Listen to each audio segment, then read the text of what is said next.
Asuransi atau pertanggungan adalah suatu perjanjian dengan mana seorang penanggung mengikatkan diri kepada seorang tertanggung dengan menerima suatu premi untuk penggantian kepadanya karena suatu kerusakan atau kehilangan keuntungan yang diharapkan yang mungkin akan dideritanya karena suatu peristiwa yang tidak tentu. Fungsi asuransi. A. Fungsi utama adalah mengalihkan atau membagi resiko dan pengumpulan dana. B. Fungsi sekunder. Asuransi antara lain mendorong pertumbuhan usahanya. Peran asuransi. A. Memberikan keamanan. B. Menghasilkan sumber dana. C. Mendorong pertumbuhan ekonomi. Dana pensiun. Berdasarkan Undang-Undang Nomor 11 Tahun 1992 tentang dana pensiun, disebutkan dana pensiun adalah badan hukum yang mengelola dan menjalankan program yang menjanjikan manfaat pensiun. Terdapat dua jenis program pensiun, yaitu sebagai berikut. A. Program pensiun manfaat pasti atau PPMP. Pada program ini, besar manfaat pensiun ditentukan berdasarkan rumus tertentu yang ditetapkan di awal. Rumus biasanya dikaitkan dengan masa kerja dan besar penghasilan. B. Program pensiun iuran pasti atau PPIP. Pada program ini, besar manfaat pensiun tergantung pada besar iuran yang disetor dan hasil pengembangan dana.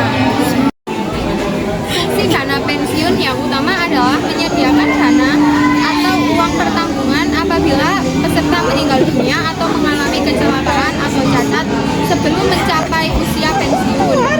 Dana pensiun dihimpun dari para peserta dalam bentuk tabungan bagi keperluan peserta di hari tua yang akan dibayarkan setelah peserta mencapai usia pensiun. Peran dana pensiun antara lain adalah sebagai berikut. Yang pertama adalah penyediaan biaya hidup di hari tua. 2. Sarana peningkatan ekonomi. 3. Penambahan motivasi dan ketenangan kerja. Jenis dana pensiun. 1. Dana pensiun pemberi kerja atau DPPK merupakan lembaga dana pensiun yang dibentuk oleh orang atau badan yang mempekerjakan karyawan. 2. Dana pensiun lembaga keuangan atau DPLK merupakan dana pensiun yang dibentuk oleh bank atau perusahaan asuransi jiwa untuk menyelenggarakan program pensiun iuran pasti bagi masyarakat umum. Lembaga pembiayaan. Pengertian lembaga pembiayaan tercantum dalam Peraturan Presiden atau Perpres Nomor 9 Tahun 2009 tentang lembaga pembiayaan. Disebutkan, lembaga pembiayaan adalah badan usaha yang melakukan kegiatan pembiayaan dalam bentuk penyediaan dana atau barang modal. Unsur-unsur pembiayaan. Pada lembaga pembiayaan terdapat unsur-unsur sebagai berikut. A. Badan usaha. B. Kegiatan pembiayaan. C. Penyediaan dana. D. Barang modal. E. Tidak menarik dana secara langsung atau non-deposit taking. F. Masyarakat. Peran lembaga pembiayaan. Lembaga pembiayaan banyak dimanfaatkan pelaku bisnis ketika membutuhkan dana atau barang modal untuk kepentingan perusahaan. Jenis-jenis lembaga pembiayaan.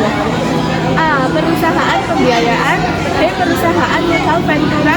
Dan C. Perusahaan pembiayaan infrastruktur. Pengertian penggadaian. Perusahaan umum atau perum penggadaian adalah satu-satunya badan usaha di Indonesia yang secara resmi mempunyai izin untuk melaksanakan kegiatan lembaga keuangan berupa pembiayaan dalam bentuk penyaluran dana ke masyarakat atas dasar hukum gadai.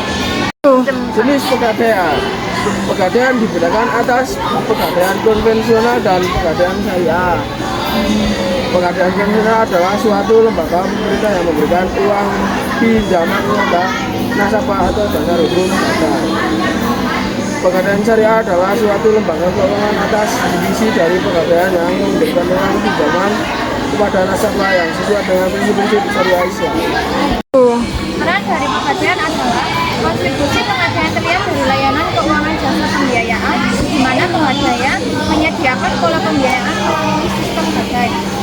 Pola pembiayaan ini membantu masyarakat dalam memenuhi kebutuhan dana tunai secara cepat, mudah, dan dengan administrasi sederhana. Kehadiran uang pegadaian di tengah masyarakat juga dapat digunakan untuk memajukan perekonomian masyarakat, khususnya pengembangan ekonomi kerakyatan. Ciri khas ekonomi mikro